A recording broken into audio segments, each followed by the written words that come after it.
कर्नाटक के नेता, यहाँ के सांसद और मोदी जी की मंत्रिपरिषद में मेरे साथी श्रीमान प्रहलाद जोशी जी, श्री ज्ञानेन्द्र जी, गृह मंत्री कर्नाटक, यहाँ के महिला और बाल विकास मंत्री हलप्पा जी, यहाँ के विधायक श्री अरविंद बेल्लाड जी, विधायक श्री अमृत देसाई जी, फॉरेंसिक साइंस यूनिवर्सिटी के कुलपति प्रोफेसर जे.एम. व्यास, हमारे कर्नाटक के डीजीपी और आज के इस छोटे मगर बहुत महत्वपूर्ण कार्यक्रम में यहाँ उपस्थित प्यारे भाइयों, बहनों और विद्यार्थी मित्रों, आप सभी को नमस्कार। कर्नाटक राज्य में मैं जब पार्टी का अध्यक्ष था तब मेरा बहुत डिटेल दौरा हुआ है।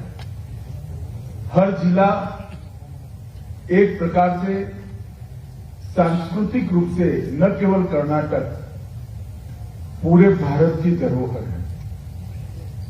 आजादी के आंदोलन में, स्वतंत्रता संग्राम में विदेशी ताकतों को रोकने के लिए 1857 से पहले भी कर्नाटक का बहुत बड़ा योगदान रहा है और कई ऐसी विभूतियां हैं जिन्होंने पूरे भारत के आजादी के आंदोलनकर्ताओं को प्रेरणा दी है। अभी धारवाड़ का शाब्दिक अर्थ निकालते हैं तो लंबी यात्रा में विराम स्थल, ऐसा इसका शाब्दिक अर्थ निकलता है। मालेनाडु क्षेत्र से मैदानी इलाकों में प्रवेश द्वार ये धारवाड़ अपना उस वक्त के यात्रियों के लिए आराम करने की और यहां पर पोज लेने की एक जगह बना हुआ था। और ये धारवाड़ जिला नेशनल फॉरेंसिक साइंस यूनिवर्सिटी के कैंपस के भूमि पूजन के साथ ही शिक्षा के क्षेत्र में और 2 कदम आगे बढ़कर कर्नाटक की शिक्षा में जो योगदान है देश में, उसको और 4 चांद लगाने का काम करेगा, इसका मुझे पूरा विश्वास है। मित्रों, नेशनल फॉरेंसिक साइंस यूनिवर्सिटी के लिए हमारे प्रहलाद जोशी बिल्कुल कह सकते हैं कि मेरे पीछे पड़ गए थे कि धारवाड़ में ही ये नेशनल फॉरेंसिक साइंस यूनिवर्सिटी बनी। प्रामाणिकता से कहूं तो मैंने थोड़ा टालने का प्रयास भी किया। परसों मैंने कहा प्रहलाद, जमीन का कोई ठिकाना नहीं है। उन्होंने एक ही दिन में 60 एकड़ जमीन मुंबई सीट से अप्रूव कराकर दे दी, तो मेरे पास और कोई चारा ही नहीं है। मैं भारत सरकार की ओर से, नेशनल फॉरेंसिक साइंस यूनिवर्सिटी की ओर से श्री बसवराज मुंबई और प्रहलाद भाई का बहुत बहुत धन्यवाद करता हूं कि इन्होंने बहुत बड़ी भूमि नेशनल फॉरेंसिक साइंस यूनिवर्सिटी को देकर इसका 9वां कैंपस यहां पर खोलने का आज शुरुआत हुआ है। मैंने रास्ते में मुख्यमंत्री जी को कहा है कैंपस तो जब खुलेगा तब खुलेगा, एक टेम्पररी कैंपस के लिए जगह दे दीजिए तो बच्चों की पढ़ाई लिखाई बिल्डिंग के पहले ही शुरू हो जाए और जब बिल्डिंग बने तब तक ये बच्चे नौकरी कर इसके राजदूत बन रहे हो। तो इसमें भी उन्होंने हाँ बोला है। मित्रों, हमारे देश में फॉरेंसिक साइंस का डिपार्टमेंट शुरू करने का यश भारतीय जनता पार्टी के नेता और एनडीए सरकार में भारत के गृह मंत्री श्रीमान अडवाणी जी को जाता है। 2002 में अडवाणी जी ने एक न्यायिक विज्ञान सेवा निर्देशालय डायरेक्टरेट की स्थापना की और इस विषय को फोकस करना शुरू किया। और उसी कालखंड में मोदी जी गुजरात के मुख्यमंत्री बने। मेरे लिए सौभाग्य की बात है कि उस वक्त मैं गुजरात का गृह मंत्री बना और वहां पर फॉरेंसिक साइंस के बारे में समग्र विश्व में सबसे अच्छी फॉरेंसिक साइंस लैब कहां बने, इसका इनिशिएटिव लेने की शुरुआत उस वक्त के गुजरात के मुख्यमंत्री और आज के हमारे प्रधानमंत्री नरेंद्र मोदी जी ने, और इसके साथ मैं भी फॉलो अप करता था। उस वक्त भी जेएम व्यास हमारे डायरेक्टर थे और जब इसको बढ़ाने की शुरुआत की तब एक्सपर्ट्स की बहुत बड़ी कमी सामने आई। इंस्ट्रूमेंट तो आ सकते हैं, बिल्डिंग भी बन सकता है, लेबोरेटरी भी बन सकती है, मगर इसके लिए फॉरेंसिक साइंस के क्षेत्र के अगर एक्सपर्ट नहीं मिलते हैं तो फॉरेंसिक साइंस का जो क्रिमिनल जस्टिस सिस्टम में योगदान हम सोचते हैं उसको जमीन पर नहीं उतारा जा सकता।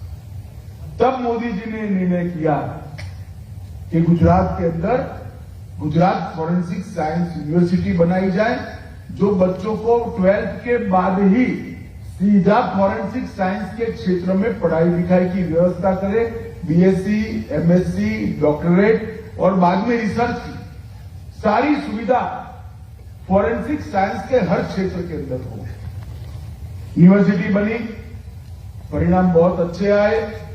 शुरू में तो यूनिवर्सिटी बहुत प्रसिद्ध नहीं थी, मगर पहली 5 बैच 100% बैच समाप्त होने के पहले ही उनको नौकरियां मिलने की शुरुआत हो गई और इस फील्ड के अंदर काफी विद्यार्थियों को इंटरेस्ट है।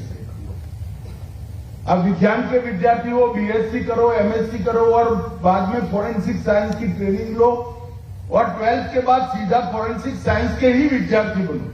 दोनों के बीच में मूलभूत अंतर आता है, क्योंकि आपके बेसिक फंडामेंटल साइंस ग्रेजुएट के फॉरेंसिक साइंस की दृष्टि से जब डाले जाते हैं, क्लियर हो जाते हैं, तो आगे आप रिसर्च एंड डेवलपमेंट के लिए बहुत अच्छा काम कर सकते हैं। और इस दृष्टि को जब मोदी जी यहां प्रधानमंत्री बने, 2019 में तीसरी बार प्रधानमंत्री बने, तब यहां पर भी नेशनल फॉरेंसिक साइंस यूनिवर्सिटी राष्ट्रीय स्तर पर भी बनाने का विचार आया और फिर से मेरा सौभाग्य है कि वहां पर भी मैं गृह मंत्री था, यहां पर भी मैं गृह मंत्री था और और आज नेशनल फॉरेंसिक साइंस यूनिवर्सिटी बन चुकी है। इसका 9वें कैंपस की आज भूमि पूजन और शिलान्यास भी हो चुका है। एनएफएसयू के इस परिसर के अंदर फॉरेंसिक साइंस के संबंधित विषय, जिसमें cyber security, digital forensic, artificial intelligence, DNA forensic, food processing, environment forensics, agriculture forensics, ये मुख्य रूप से एक्सपर्ट बनाने की तक बढ़ाई जाएगी। फॉरेंसिक साइंस का हर कैंपस अपने आप में फॉरेंसिक साइंस के सभी विधाओं का, सभी ब्रांचेस का हमारे विद्यार्थियों को ज्ञान देगा, मगर सबके बीच में कुछ विषय को हमने आवंटित भी कर दी, जिससे वहां रिसर्च का काम होगा, वहां एक्सपर्ट बनाने का काम होगा और समग्र विश्व में सबसे ज्यादा एक्सपर्ट्स अगर फॉरेंसिक साइंस में किसी एक देश के अंदर 5 साल के बाद होंगे, मैं बड़े विश्वास के साथ देश की जनता को कह सकता हूं, तो वो भारत में होंगे और कहीं नहीं, क्योंकि पूरे विश्व के अंदर फॉरेंसिक साइंस यूनिवर्सिटी अपने आप में एक पहली यूनिक यूनिवर्सिटी है और इसकी शुरुआत हमने जो की है वो निश्चित रूप से पहली शुरुआत करने वाले संस्थानों को इसका जो फायदा मिलता है, ये नेशनल फॉरेंसिक साइंस यूनिवर्सिटी को जरूर मिलेगा। मित्रों, क्राइम की दुनिया बहुत तेजी से बदल रही है। जाली नोट का कारोबार, हवाला ट्रांजैक्शन, बॉर्डर पर घुसपैठ, नारकोटिक्स, साइबर क्राइम, महिलाओं पर के अपराधी कई कदम पुलिस से आगे निकल गए थे और जब तक पुलिस अपराधी से 2 कदम आगे नहीं रहती, प्रिवेंशन ऑफ क्राइम संभव ही नहीं। और अगर पुलिस को 2 कदम आगे रहना है तो इसकी पहली शर्त है कि दोषसिद्धि का प्रमाण, कन्विक्शन रेशियो को हमें बढ़ाना पड़ेगा। इस पर मैं बाद में आऊंगा, परंतु जब तक इन्वेस्टिगेशन का आधार साइंटिफिक न हो, इन्वेस्टिगेशन का आधार फॉरेंसिक साइंस के बेस पर न हो, आप कोर्ट के अंदर अपराधी को सजा नहीं दिला सकते। और अगर इसको करना है तो बहुत जरूरी है कि 6 साल और 6 साल से ज्यादा जिस अपराध में सजा है वो सभी क्राइम सीन पर सबसे पहले फॉरेंसिक साइंस के ऑफिसर को। मैं जब से गृह मंत्री बना तब से पूरे देश के मुख्यमंत्रियों को आग्रह करता हूं, डीजीपी कॉन्फ्रेंस में भी कहता हूं, मुझे आज आनंद है कि दिल्ली के बाद कर्नाटक दूसरा राज्य बना है जिसने अर्बन एरिया के अंदर 6 साल से ज्यादा सजा वाले सभी क्राइम के अंदर फॉरेंसिक साइंस के एक्सपर्ट की विजिट को कंपलसरी कर दिया है। मुझे लगता है इससे क्राइम डिटेक्शन और सजा करने में ढेर सारा सुधार होगा। मित्रों, जब भारत हर क्षेत्र में आगे बढ़ रहा है तो विश्व भर से हमारी चुनौतियां भी बढ़ी, और हमारी चुनौतियां जब बढ़ती है तब हमें समझकर चलना चाहिए कि उसको चुनौतियों के अनुरूप हमने हमारे एक्सपर्ट्स भी तैयार कर लिए। मेरी दृष्टि से कानून और व्यवस्था के 3 हिस्से हैं। एक प्रैक्टिकल लॉ एंड ऑर्डर जो पुलिस का काम है, क्राइम इन्वेस्टिगेशन जिसमें फॉरेंसिक साइंस का बहुत बड़ा रोल है, और फिर क्रिमिनल जस्टिस सिस्टम को स्ट्रेंथन करना। फॉरेंसिक साइंस के जो एविडेंस है उसको हमारी न्याय प्रणाली में महत्व दें। तो अभी हम एविडेंस एक्ट भी बदलने जा रहे हैं, आईपीसी, सीआरपीसी और एविडेंस एक्ट को बदलकर उसको वैज्ञानिक आधार पर सजा दिलाने की यंत्रणा के लिए और पुख्ता करेंगे, जिससे फॉरेंसिक साइंस के जितने भी ऑब्जर्वेशन है वो क्रिमिनल को सजा दी सके। मित्रों, अब थर्ड डिग्री का जमाना नहीं रहा है। वैज्ञानिक अनुसंधान और तकनीक के आधार पर ही हम जांच कर सकते हैं। विदेश के देशों में कनाडा जैसे देश का दोषसिद्धि मतलब कन्विक्शन का रेट 62%, इजराइल का 93%, इंग्लैंड का 80% और अमेरिका का 90%। उसके सामने हम 50% पर खड़े हैं। तो हम इसमें पीछे नहीं रह सकते। अगर भारत में कानून और व्यवस्था की परिस्थिति ठीक करनी है तो हमें हमारा दोषसिद्धि का प्रमाण बढ़ाना पड़ेगा। हमारी क्रिमिनल जस्टिस सिस्टम को फॉरेंसिक साइंस के द्वारा हुआ इन्वेस्टिगेशन के साथ इंटीग्रेट करना होगा, और कुछ जघन्य अपराधों के लिए फॉरेंसिक साइंस की जांच को अनिवार्य करना होगा। अब फॉरेंसिक साइंस की जांच को पूरे देश भर में हर थाने में अनिवार्य करना है 6 साल से ज्यादा अपराधों के लिए, तो हर साल हमें 8 से 10 हजार फॉरेंसिक साइंस के एक्सपर्ट 9 साल तक चाहिए। और हमारी capacity national forensic science university बनने के पहले Gujarat state forensic science university की कैपेसिटी 500 है, तो ये हो ही नहीं सकता। अब देश के सभी राज्यों में धीरे धीरे नेशनल फॉरेंसिक साइंस यूनिवर्सिटी के कैंपस खोलने के बाद 10,000 एक्सपर्ट हमें निश्चित मिलेंगे, जो आने वाले कई सालों तक क्रिमिनल जस्टिस सिस्टम को स्ट्रेंथन करने का देश की सेवा करेंगे। भारत सरकार ने फॉरेंसिक साइंस के क्षेत्र में ढेर सारे इनिशिएटिव लिए हैं। हमने चंडीगढ़ में अत्याधुनिक डीएनए विश्लेषण लैब बनाया है। इसके साथ साथ पुणे सीएफएसएल को 62 करोड़ की लागत से आधुनिक बनाया, गुवाहाटी सीएफएसएल को 50 करोड़ की लागत से, भोपाल सीएफएसएल को 53 करोड़ की लागत से और कोलकाता सीएफएसएल का 88 करोड़ की लागत से अभी अपग्रेडेशन चालू है। मित्रों, एनएफपीएसयू ने पूरे देश भर के अंदर दिल्ली, भोपाल, गोवा, त्रिपुरा, पुणे, मणिपुर और गोवा ये सब जगह कैंपस खुला है और आज धारवाड़ के अंदर भी एक कैंपस की शुरुआत हो गई है जो कर्नाटक के युवाओं को जॉब अपॉर्चुनिटी की दृष्टि से और समग्र कर्नाटक की जनता को क्राइम से बचाने के लिए, लॉ एंड ऑर्डर को ठीक करने के लिए आशीर्वाद रूप होगी। इसका मुझे फायदा है, विश्वास है कि फायदा जरूर कर्नाटक को मिलने वाला है। एनएफएसयू ने लगभग 70 से ज्यादा देश और विविध संगठनों के साथ 158 से ज्यादा एमओयू किया है जिससे पूरी दुनिया के क्राइम की डिटेक्शन के अंदर एनएफएसयू सेवा कर सके।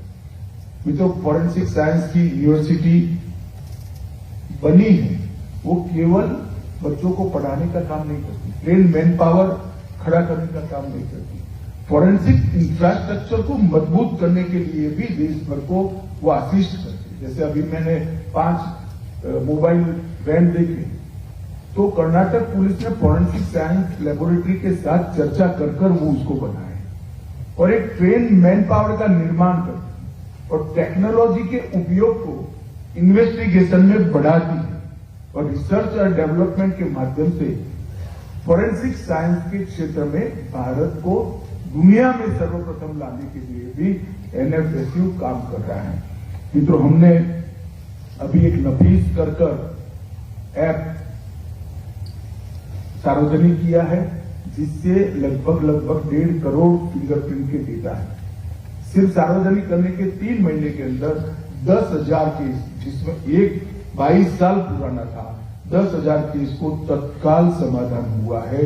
किसी भी पुलिस स्टेशन में अपराध होता है, आप नफीस पर चले जाओ, अपराधी कौन है उसका नाम वो तुरंत बता देता है और इसको हम और स्ट्रेंथी करेंगे। इसके लिए सारे कैदियों के फिंगरप्रिंट्स को स्टोर करने का नेशनल क्राइम रिकॉर्ड ब्यूरो के अंदर एक वैज्ञानिक व्यवस्था हमने किया है और उसको और स्ट्रेंथी कर हम करेंगे। मुझे विश्वास है कि कर्नाटक की तर्ज पर ही देश भर में फॉरेंसिक साइंस सेवाओं को महत्व दिया जाएगा। यहां पर 206 सीन ऑफ क्राइम ऑफिसर्स एसओसीओ को अपॉइंट करने का काम मुख्यमंत्री जी ने किया है।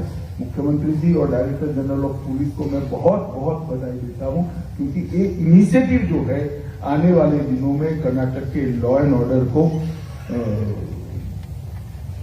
कंट्रोल करने में बहुत मदद करेगा।